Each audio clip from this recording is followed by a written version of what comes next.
Pengasihan 1000 bidadari kayangan. Ketika ilmu ini misalnya sudah bisa mengenai seseorang atau target, itu jarang bisa lepas karena dia lambat tapi permanen, tapi menusuk gitu. Kayak bahasa menyentuh tanpa membunuh gitu loh Mas. Pengasihan ini dapat mempengaruhi orang yang sudah memiliki pasangan atau berada di lokasi yang jauh nggak? Bisa karena kan bermain rasa, rosok bisa.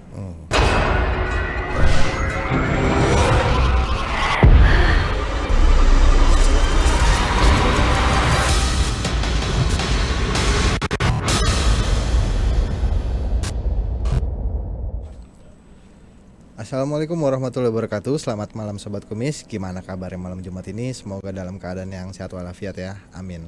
Balik lagi bersama saya Oik di podcast Kumis Kupas Mistis, acara yang bahas tentang hal-hal mistis sekitar kita. Dan tema kita malam hari ini yaitu tentang pengasihan 1000 bidadari kayangan. Dan saat ini telah hadir di studio kita tamu kita istimewa, beliau seorang para psikolog dan konsultan spiritual. Mari kita sambut Madam Louis. Assalamualaikum Madam, selamat malam. Waalaikumsalam, malam Mas Wai. Gimana kabarnya nih Madam? Makin fresh aja nih, makin glowing aja. Dan rada kurusan nih. Ada rahasianya nggak sih? Kali aja Sobat Kumis di rumah pengen tahu gitu. Ya nggak makin kurusan sih, cuma lebih singset aja. Sekarang suka sering minum herbal sih. Apa tuh Mau Madam? tidur dan bangun tidur. Herbalnya apa kalau boleh tahu? Kalau dulu kan kalau bangun tidur itu sukanya minum teh atau kopi. Nah sekarang aku lebih suka kayak bikin sendiri, serai dikeprak sama jahe sama kunyit, potong-potong, udah direbus aja. Gitu. Terus kadang pakai tehnya chamomile yang gitu. Jadi lebih kayak serbuk-serbuk. Udah hampir 6 bulan sih kayak gitu setiap harinya, dan lumayan fresh dan ya gini singset gini. Alhamdulillah. Madam, kalau boleh tahu lagi sibuk apa sih? Sekarang sih biasalah, ngurus-ngurus kayak klien yang kebanyakan kan puter giling ya, pengasihan yang gitu. Tapi sekarang aku lagi ngambil sekolah NGH, hipnoterapi internasional dari Amerika, karena pengen pencapaiannya sih pengen menjadi coach di luar negeri sih. Pengen jadi paranormal di luar negeri tapi dengan basic ada knowledge-nya gitu. Jadi Tapi ada sainsnya gitu. kalau boleh tahu memang permintaan paranormal di luar negeri itu ada Madam? Perbedaannya ya kalau paranormal di kita kan mungkin ya masih banyak yang rada ke klinik.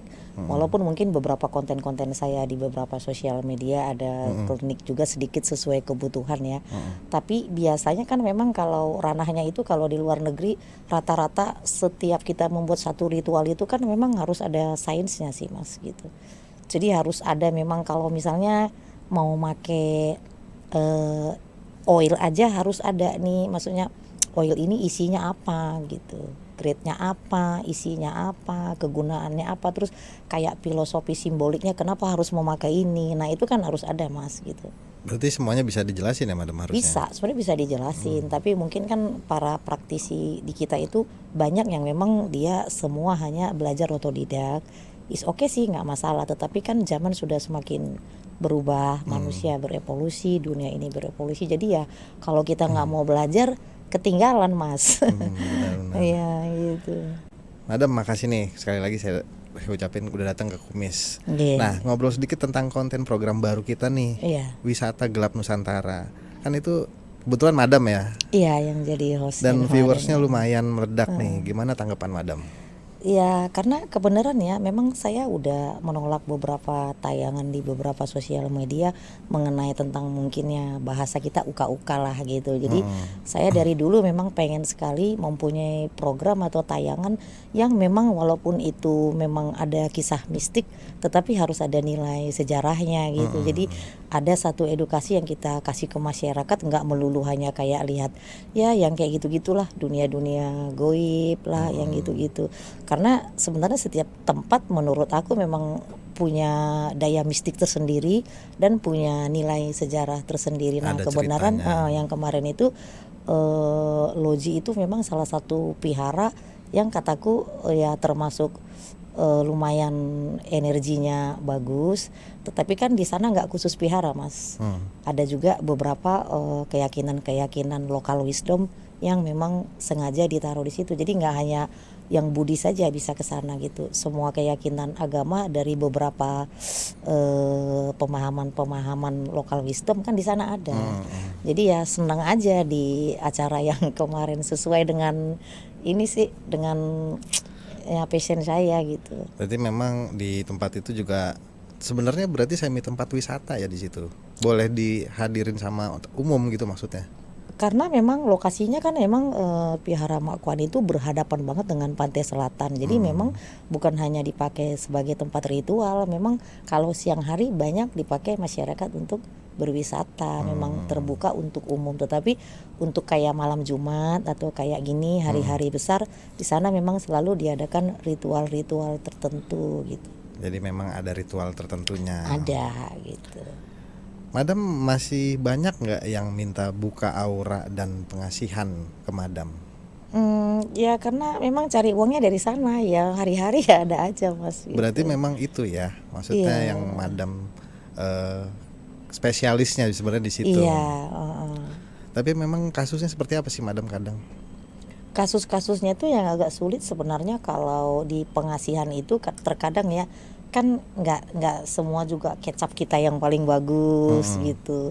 Kadang-kadang kan mungkin dari 10 pasien ada satu yang nggak berhasil. Nah itu yang suka jadi beban moral sih, karena orang sudah bayar ke kita tapi pekerjaan itu belum berhasil. Tapi sebuah kayak pekerjaan itu semuanya kan kadang bukan kesalahan praktisinya gitu. Terkadang ada juga aturan-aturan rundown atau rule yang sudah kita kasih kepada klien nggak dijalankan, ya itu yang repotnya Akhirnya gitu. nggak berhasil gitu ya. Iya. Tapi berarti kalau di luar pemistisan nih, Madam bagaimana? Apakah tadi sebenarnya masih mengajar hipnoterapi, money healing dan meditasi itu?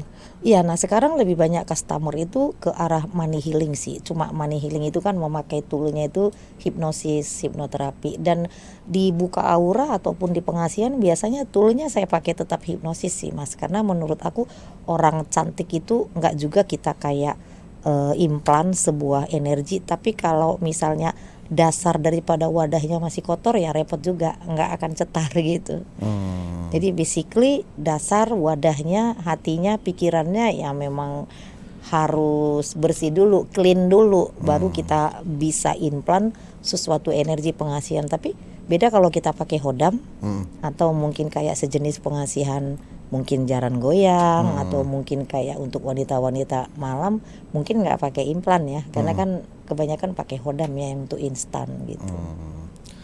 Tapi Madam bisa ya berarti kalau misalnya pun cara-caranya itu pakai hodam gitu.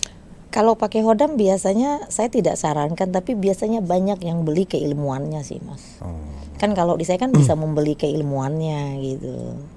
Jadi di awal kita memang orang datang konsultasi kan suka ditanyakan maunya seperti apa. Nah kalau kliennya memang maunya instan, biasanya mereka beli keilmuan sih Mas. Jadi meritualkan sendiri kayak gitu. Oke. Madam, kita coba masuk ke pembahasan malam ini nih. Soal ilmu pengasihan. Apa sebenarnya ilmu pengasihan kalau menurut mazhabnya Madam segala? Ya menurut aku tuh pengasihan itu adalah satu keilmuan yang dipakai oleh beberapa praktisi untuk menaikkan energi daya pikat seseorang. Mungkin tadinya ada yang nggak ngelirik, orang jadi senang. Tadinya susah cari uang, ya jadi lebih gampang.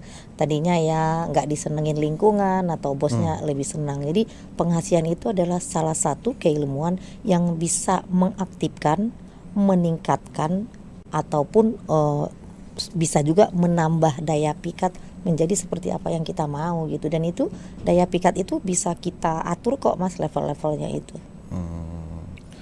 Nah kalau ilmu pengasihan yang lagi kita bahas ini nih, pengasihan 1000 bidadari kayangan, itu apa Madam? Sebenarnya pengasihan ini nih saya pakai untuk pribadi saya sendiri sih Mas. Belum pernah saya kasih ke klien-klien tertentu, karena pengasihan ini termasuk ilmu kejawen tua sih sebenarnya. Ya mirip-mirip di Hono Coroko, walaupun Hono Coroko sendiri itu banyak ke hitungan-hitungan kan dia gitu. Nah pengasihan ini turun temurun dari kakek saya, kakek buyut saya kayak gitu. Ini saya pakai pribadi. Kenapa selama ini saya nggak pernah share pengasihan ini kepada orang lain? Yang pertama, pengasihan ini nggak instan Mas. Kalau untuk yang ini ya, Mm-mm. pengasihan 1000 bidadari kayangan, dia tidak instan dan puasanya juga harus lama gitu. Tetapi hasilnya permanen. Hasilnya permanen Oke. dia gitu. Nah, kenapa mungkin dinamakan pada zaman dahulu kala menjadi 1000 bidadari? Satu bidadari aja cantik toh Mas. Apalagi 1000 gitu. Jadi simboliknya adalah kalau ada 1000 bidadari kita satukan, energi daya pikatnya bisa ada di pada kita. Dan pengasihan ini bukan hanya untuk kayak daya tarik sih Mas, bisa awet muda. Bisa awet muda, terlihat awet muda mungkin gitu. Iya, Mas coba lihat saya awet muda nggak? Oke. Tapi ini termasuk pelet nggak sih, Madam? Ya, pengasihan itu kalau misalnya udah kita pakai untuk memikat ya jatuhnya pelet. Ketika dia masih menjadi daya tarik, misal nih, saya mengamalkan ilmu ini ya gitu. Perbedaannya ilmu ini emang agak lambat Mas dibanding kayak jalan goyang, semar mesem itu kan cepet. Kalau ini kan lambat Mas. Lambat tapi bisa mengikat. Nah, kalau yang lain kan biasanya orang kan ke kita kayak misalnya jalan goyang apa semar mesem. Oh ya udah atau putar giling lah misal kita tarik ke si target. Nanti kan kita harus sikat lagi ya. Nah, kalau yang ini otomatis targetnya pasti terikat. Otomatis. Terus yang kedua, si pemakainya ini biasanya kan harus melalui ritual-ritual tertentu karena syarat utamanya harus punya hati yang damai dulu. Baru ilmunya bisa masuk. Tapi ketika ilmu ini misalnya sudah bisa mengenai seseorang atau target, itu jarang bisa lepas karena dia lambat tapi permanen, tapi menusuk gitu. Kayak bahasa menyentuh tanpa membunuh gitu loh Mas. Oke. Nah, dan si orangnya pasti nggak akan bisa kemana-mana gitu kalau misalnya udah terkena gitu. Makanya dianjurkan sih biasanya kalau pengasihan tertentu kan kita selalu bilang tidak dipakai untuk main-main gitu. Nah, pengasihan ini saya pakai untuk pribadi saya sendiri. Kadang-kadang saya suka merasa jengah juga Mas kalau misalnya datang ke keramaian gitu. Kadang-kadang itu kayak kita jadi fokus gitu. Jadi kita kayak magnet gitu, kayak sesuatu kalau kita hadir mata-mata laki-laki itu ke kita. Kadang-kadang saya suka nggak nyaman juga gitu. Dulu nggak menyadari gitu. Mungkin ya orang sering bilang kan, oh auranya bagus. Sebenarnya aura itu bagus kan bagian daripada ritual ini. Saya memakai ini juga, pengasihan ini gitu. Berarti memang tapi belum di-share nih ke publik ya, Madam? Belum, karena kan kebanyakan klien itu selalu mintanya kan mau yang instan gitu. Sementara ini kan nggak instan. Pengasihan ini nih ya, kalau mau bagus ya harus sampai minimal 3 bulan. Kan harus puasanya itu loh gitu. Jadi ketika dipuasainya itu benar-benar jejak ke ininya kita gitu, ke badannya kita, dan itu selamanya. Dan pengasihan ini di samping efeknya itu untuk awet muda, rezeki kita lancar Mas. Itu saya rasain sendiri. Mungkin saat ini ya teman-teman yang menonton praktisi di rumah ya, pasti banyak yang merasa kesulitan mengenai finansial atau apapun gitu. Saya sendiri sih alhamdulillah tetap jalan kayak gitu. Artinya masih punya spend money lah, setahun nggak kerja itu masih hidup lah kayak gitu. Nah, dulu saya berpikir bahwasanya pengasihan itu hanya untuk kayak kecantikan gitu. Ternyata itu bisa untuk kerejekian juga gitu. Otomatis berarti, Madam? Otomatis. Cuma ya prosesnya ini lama karena memang berhubungan dengan apa ya, kalau bahasa orang Gen Z sekarang, mindfulness. Jadi syarat utamanya harus bisa mindfulness. Nah, Mas kebayang nggak kalau kondisi kita lagi misalnya berkekurangan, bisa mindfulness nggak? Kan nggak bisa. Nah di situ tuh, terus hati kita lagi ruwet disuruh harus kayak misalnya wah berdamai dengan sendiri, boro-boro Mas kan gitu. Jadi memang ya harus puasa, harus tirakatan, dan ada mantra-mantra tertentu yang dibaca pada saat bercermin gitu. Oh gitu. Tapi kalau boleh berarti yang tadi saya tangkap kan proses ritualnya Lumayan lama. 3 bulan. Minimal 3 bulan. Berarti itu minimal, berarti masih bisa Iya, lama itu. masih Tergantung orangnya berarti. Iya, saya pribadi sendiri kan tahunan Mas. Oh gitu. Iya, tapi kan karena sekarang kita sudah bisa kayak transfer energi, mungkin ketika keilmuan itu berada di saya kan pembelajaran juga buat diri saya, karena di samping kita memang bersaksi kepada ilmu itu kan kita pakai dulu Mas. Mm-mm. Nah nanti ke klien itu kita kan lebih cepet karena sudah ngerti caranya. Kalau dulu kan nggak terlalu ngerti caranya gitu. Berarti Madam akan berencana. Menurunkan ilmunya gitu, karena kalau keilmuan ini kan harus kita turunkan. Jadi misalnya ada klien ke saya, ya dia harus membeli keilmuan itu gitu, nggak bisa kayak model biasa kita pasang susuk kayak Iya, gitu, iya, beda. Kalau susuk kan orang datang, kita mandikan, kita pasang, terus kita aktifkan daya pikatnya. Kalau ini kan beda Mas gitu, ini harus berguru kalau untuk keilmuan ini. Tapi ada, menurut Madam ada syarat khusus nggak selain yang tadi Madam bilang mindfulness gitu, Nah untuk dipenuhi seorang dalam ritual ini gitu? biasanya itu puasa muti Senin Kamisnya itu nggak boleh lepas. Ketika udah kita ijazahkan, keilmuannya sudah diambil.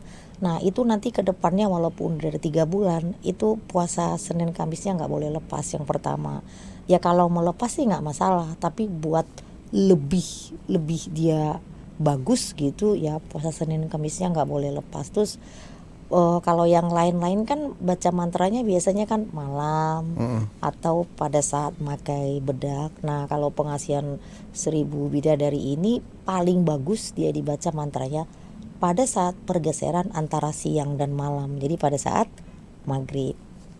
Jadi pada saat maghrib itu dibaca menghadap kaca dan harus megang rambut.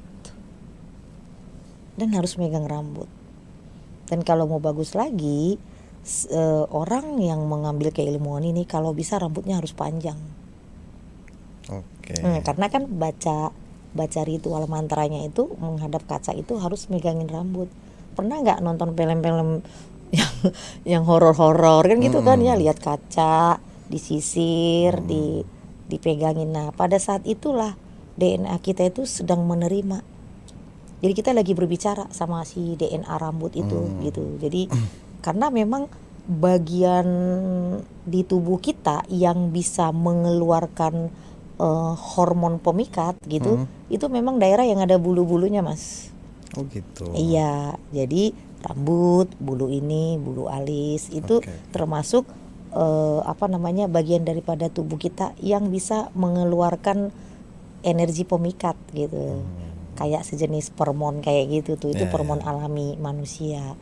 Jadi ketika itu kita pegang pada saat maghrib itu kita bakar dupa, lihat kaca gitu. Tapi jangan heran, nanti suka di kaca suka ada yang terlihat bukan kita. Nah itu tuh Madam.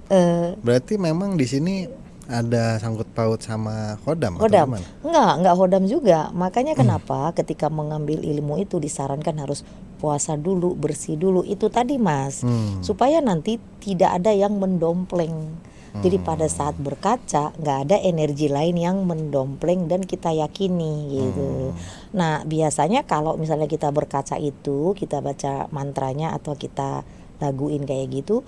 Nah biasanya yang hadir itu bisa 4 malaikat di tubuh kita. Jadi saya nggak usah sebutkan ya satu-satu. Atau bisa sedulur papat kita. Atau bahasa-bahasa sekarang bisa spirit guide, bisa leluhur kayak gitu. Macam-macam sih yang hadir. Nah jadi kenapa disarankan harus puasa dulu, bersih dulu, yaitu tadi supaya tidak ada hodam atau energi lain yang mendompleng pada saat kita membaca mantranya tadi gitu. Ada pantangan atau larangan yang wajib dijaga nggak setelah ritual ini berlangsung atau sudah dilakukan? Nah khusus untuk pengasihan 1000 bidadari ini sebenarnya pantangannya itu hanya ada satu sih Mas. Jadi misalnya mau lewatin jemuran nggak masalah, mau lewatin apa lah nggak. Satu, gigi kita nggak boleh terkena lidi. Kalau yang nyelip gimana Madam? Ya jangan pakai lidi, pakai jarum kali. Atau pakai benang kali. Jadi misalnya lidi itu nah kayak sate sebenarnya bukan satenya. Jadi jangan sampai lidi yang di sate itu terkena ke gigi kita, digesek kayak gitu. Itu emang pantangannya itu gitu. Nah kalau misal kayak saya ya makan sate makan aja kan, lidinya nggak sampai kegesek-gesek gitu. Beda kalau kita misalnya ada makanan keselip kan kita gesek-gesek, nah itu yang nggak boleh gitu. Berarti ada pantangannya ya. Ada pantangannya itu doang sih ya, pokoknya jangan ada lidi yang kita taruh ke gigi, itu doang sih. Tapi kalau dilihat dari filosofinya pantangan itu ada nggak sih madam? Tentang Ya maksudnya kenapa lidi gitu loh? karena lidi itu termasuk sesuatu, coba kalau misalnya saya dulu waktu kecil, bahkan sampai sekarang kalau ada kan masa-masa kadang kita tidur nggak nyaman, mungkin saya ada yang nyerang-nyerang. Biasa kan praktisi kan ada aja yang nyerang-nyerang Ada itu. aja yang iseng ya. Ah, itu malam sampai sekarang saya suka taruh sapu lidi di atas kepala saya. Memang kata orang tua kita dulu, sapu lidi itu memang bisa buat mengusir energi-energi negatif. Iya benar. Iya, dan lidi-lidi, apalagi lidinya itu lidi tertentu itu ada. Dikasih kayak 3 lidi aja ditaruh anak kecil juga, itu memang ada filosofinya. Tapi kalau di luar negeri itu nggak mempan karena belief system, kepercayaan kolektif energi mereka nggak ada, jadi nggak akan mempan kalau di luar negeri. Itu hanya mempan kalau di Indonesia. Itu juga berarti menjelaskan kenapa banyak yang namanya mitos atau pamali di Indonesia kayak gitu mungkin madam. Iya, contoh karena kita dari kecil kan emang sudah ada misal maghrib nggak boleh keluar gitu. Nah diyakini menjadi sebuah kepercayaan kolektif.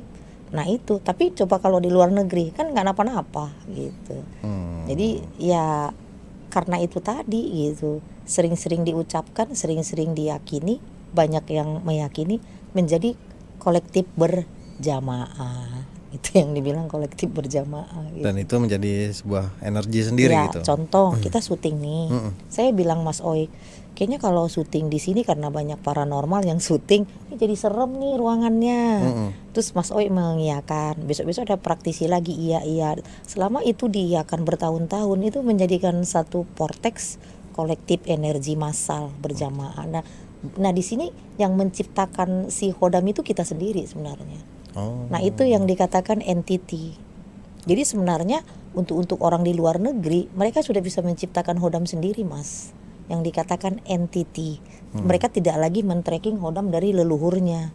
Bisa menciptakan sendiri. Bagaimana cara kita menciptakan Hodam sendiri? Ya di visualisasi kita itu senangnya siapa?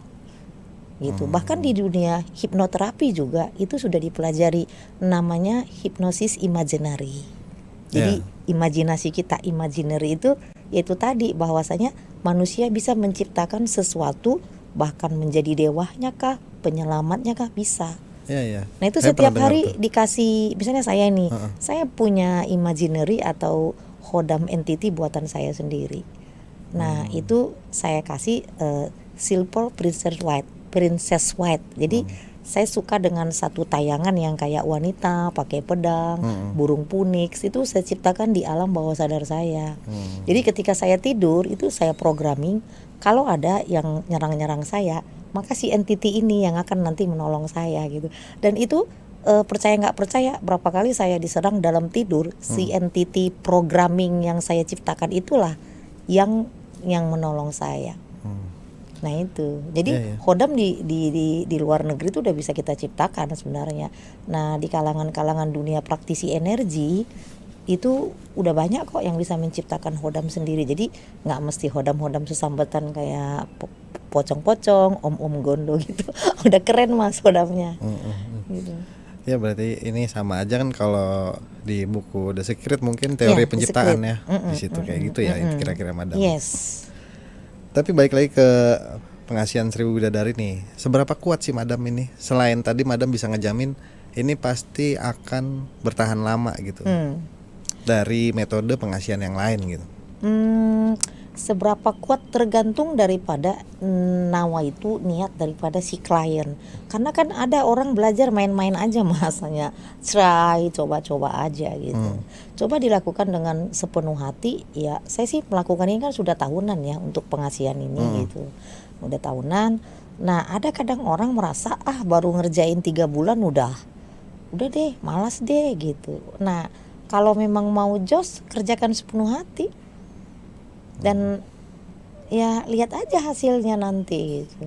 Pasti banyak perubahan dalam sikap kita, perubahan dalam rezeki kita. Pokoknya apa yang di luar diri kita berubah kok. Jadi mekanisme daripada partikel tubuh kita ini, kalau medan energi di dalam tubuh kita rubah, ya itu kan bagian dari partikel, sel dan DNA kita rubah, berarti kan memakai energi. Nah, maka sesuatu di luar diri kita itu akan berubah kok, Mas. Contoh gini, Mas, ada orang suka jahat sama kita, misal. Nah, kenapa orang suka jahat sama kita? Bisa jadi medan energi di dalam diri kita ini nggak cocok sama medan energi dia, bentrok. Nah, ketika kita merubah medan energi itu, nah bisa jadi kadang orang itu dari benci menjadi suka, gitu. Nah, berarti kan dalam hal ilmu pelet ataupun pelet, pengasihan, susuk, konsepnya kan semua sama sebenarnya. Merubah medan energi di dalam tubuh si klien. Ya kan, atau menaikkan daya pikatnya. Kalau nggak dinaikkan, susah dinaikkan, mengimplan.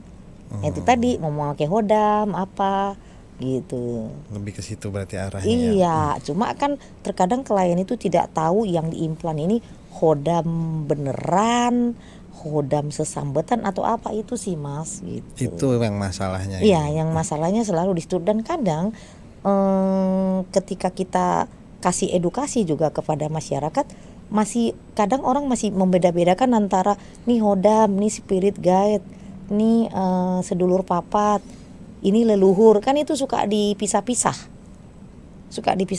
kayak gitu. Padahal spirit guide ya hodam juga sama aja. Bedanya spirit guide bahasa Inggris, ya ini bahasa kita, sangono gitu, bahasa kita sini gitu. Tapi pengasihan ini tuh berarti bukan cuman digunakan untuk urusan cinta dan jodoh ya?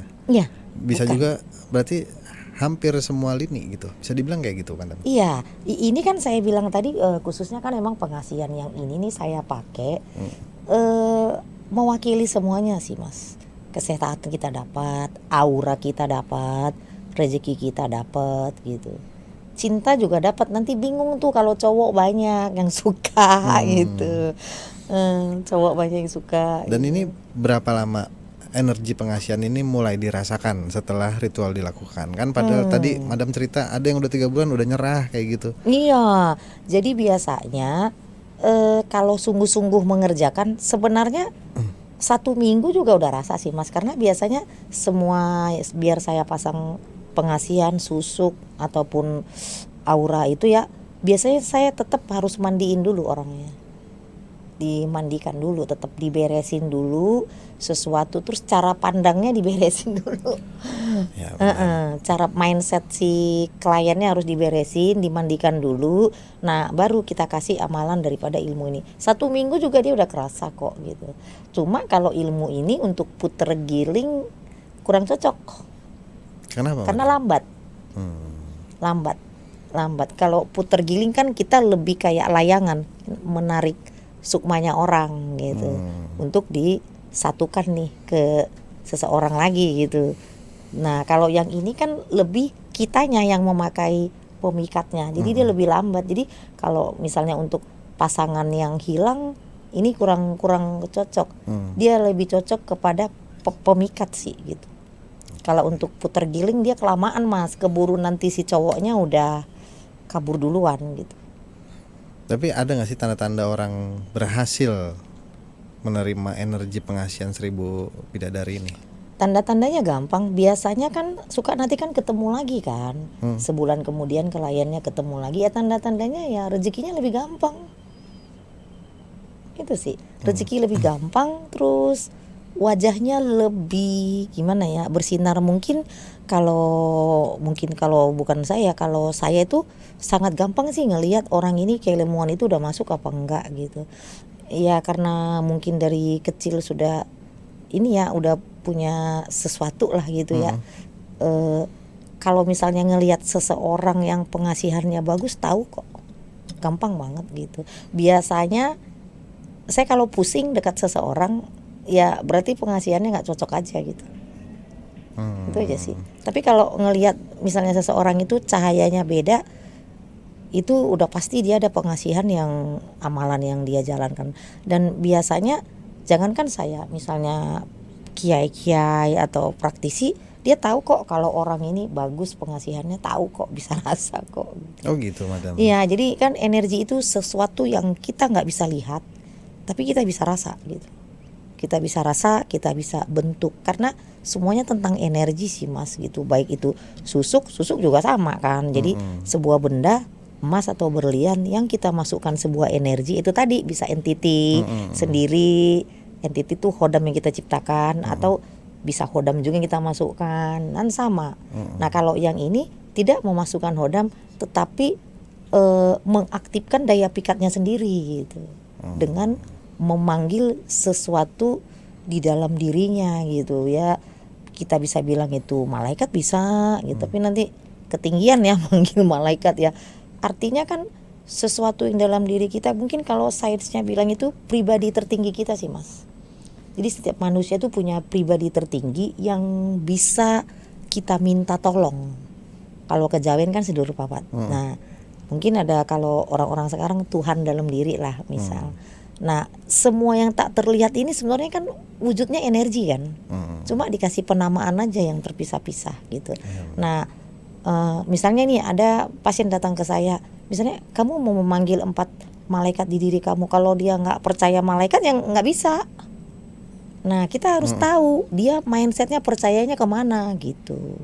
Misal dia percaya dengan hal mistik, ya kita tarik hal mistik dalam diri dia. Misalnya oh ini kita panggil sedulur papat dalam diri kamu. Jadi itu tadi yang dibilang, kita harus tahu dulu belief system si klien itu arahnya kemana gitu. Makanya sebenarnya kalau untuk ngambil pengasihan ini enaknya sebenarnya offline sih Mas.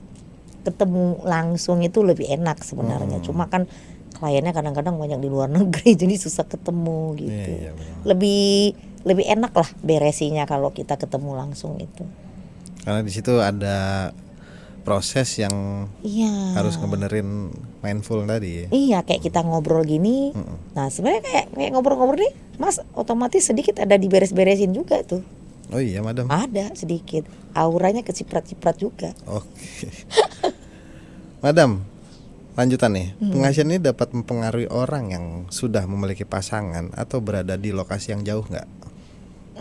Misalnya kayak model telepatinya gitu. Ya mungkin kayak misalnya kita menggunakan pengasihan ini tuh untuk tujuan misalnya. Mempengaruhi pasangan yang jauh relationship. Ya, Kalau tingkatan ngambil pengasihan yang dasar belum bisa. Tapi kalau udah misalnya levelnya sudah tinggi bisa. Karena kan bermain rasa, rosok bisa. Bermain rasa dia bisa. Jadi kayak tingkat heningnya sejauh mana gitu. Oke. Tapi berarti di sini yang perlu diperhatikan kan berarti kondisi mental, keyakinan dan perilaku seseorang itu kan. Bagaimana cara Madam tuh untuk istilahnya membuat itu jadi seirama gitu loh maksudnya. Jadi gini, mungkin klien-klien saya yang nonton di Kupas Mistis banyak yang udah tahu kalau saya selalu menciptakan beberapa audio subliminal, baik itu berupa doa, baik itu berupa afirmasi. Jadi misalnya klien saya udah datang ke saya, mereka wajib mendengarkan kayak cleansing energi. Jadi itu nanti audionya dipisah-pisah Mas. Jadi audionya adalah subliminal, pengulangan kata-kata yang harus dia lakukan setiap bangun tidur dan mau tidur. Nah itu untuk cleansing. Biasanya 30 hari pertama dia harus cleansing dulu pandangan-pandangan yang salah, terus supaya mengajari si tubuh ini menerima keilmuan itu. Nah nanti di bulan kedua ada audio yang berbeda lagi. Nah jadi itu tadi cara saya adalah dengan menggunakan audio sebagai doa. Nah audio ini ketika didengarkan misalnya sudah lebih dari 21 hari itu kan menjadi mantra. Jadi sebuah kata-kata yang kita ucapkan, misalnya kita mengucapkan satu doa nih Mas, tapi kalau kita ucapkan doa ini berkali menjadi mantra gitu. Nah itu, jadi saya memberikan mantra kepada setiap klien itu berbeda-beda Mas, nggak sama. Jadi klien saya 10, nanti cleansingnya akan 10 audio yang berbeda. Kenapa begitu, Madam? Ya karena kan beda-beda, cara penerimaan orang beda-beda, terus pemikirannya beda-beda, keyakinannya berbeda-beda. Nah ketika kita misalnya kliennya online, ketika ngobrol di telepon itu atau video call kan kita bisa rasa nih, oh ini butuhnya di sini gitu. Jadi ada rasa kita yang bermain, oh ini butuhnya. Karena menurut aku pengalaman-pengalaman ya Mas ya, baik orang puter giling atau apapun, harus ada chemistry energi yang match dulu antara si klien sama kita praktisi. Itu cepet banget. Misal si klien menyerahkan sepenuhnya kepada kita, ya udah Bun tolongin saya dah, saya udah pasrah. Tapi kalau klien itu yang misal kok belum nih, kok belum, dia belum WA, kok dia belum chat, emang kita provider kan nggak juga gitu. Jadi ya karena kliennya keseringan galau, sementara kan tata cara kekuatan ilmu pengasihan apalagi puter giling ataupun yang lain itu adalah ketika kita mengejar maka energi itu akan menjauhi kita, paham ya? Misal kayak bola kita lempar ke dinding akan mantul ke kita gitu. Jadi energi itu nggak boleh dikejar-kejar, nggak. Harus kita itu dalam kondisi ya nggak mau tahu aja gitu. Jadi kayak kita misalnya kita sholat nih, kan kita kan sholat sehari 5 kali itu kita jalankan bukan karena pengen masuk surga nggak? Ya berarti nothing tulus aja mungkin. Ya gitu. iya, artinya ya memang itu ibadah, terus memang kita laksanakan supaya kita eling kan, ingat itu kan. Sholat juga bagian dari mindfulness kan gitu. Nah sama keilmuan itu juga gitu. Kalau misalnya klien kita terus nanya-nanya ke kita, kok belum nih, kok belum. Nah itu yang mengganggu konsentrasi kita dan mengganggu energi itu sendiri gitu. Berarti pengasihan ini bisa dibilang bisa apa? Mereka dia bukan cuma ngerubah auranya doang kan, kepribadiannya pun berubah. Nah sekarang ada pertanyaan, pengasihan 1000 bidadari ini dapat meningkatkan aura pesona alami tanpa merubah kepribadian seseorang nggak?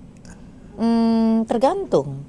Sekarang gini, kalau pribadinya nggak baik terus dirubah menjadi baik, kenapa enggak gitu? Iya kan.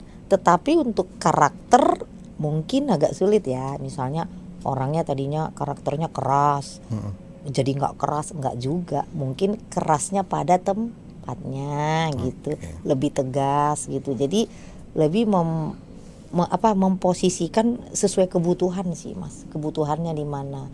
Tapi yang jelas pengasihan ilmu 1000 bidadari ini sangat bagus banget dipakai bagi orang-orang yang pengen punya pengasihan tanpa efek samping, tapi pengennya itu mengikat, walaupun prosesnya agak lama tapi mengikat. Jadi keilmuan ini kalau saya bilang suka menyentuh tanpa membunuh sih gitu, dan hasilnya sangat-sangat smooth gitu. Orang nggak tahu kita pakai pengasihan itu, nggak akan tahu gitu.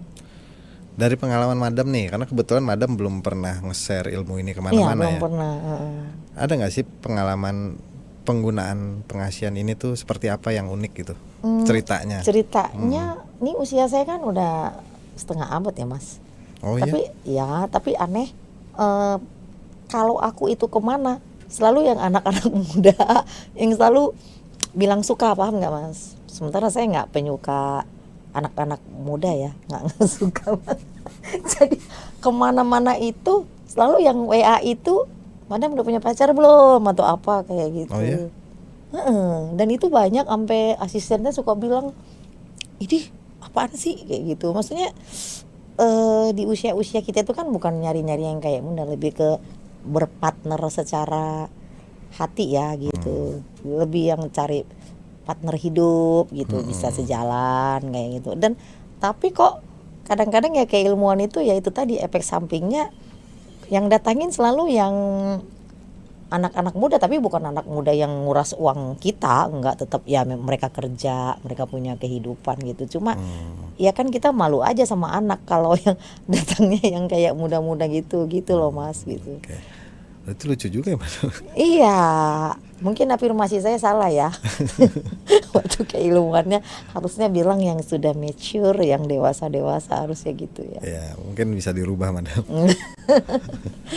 Madam, sekarang kita masuk ke segmen batas nalar. Iya.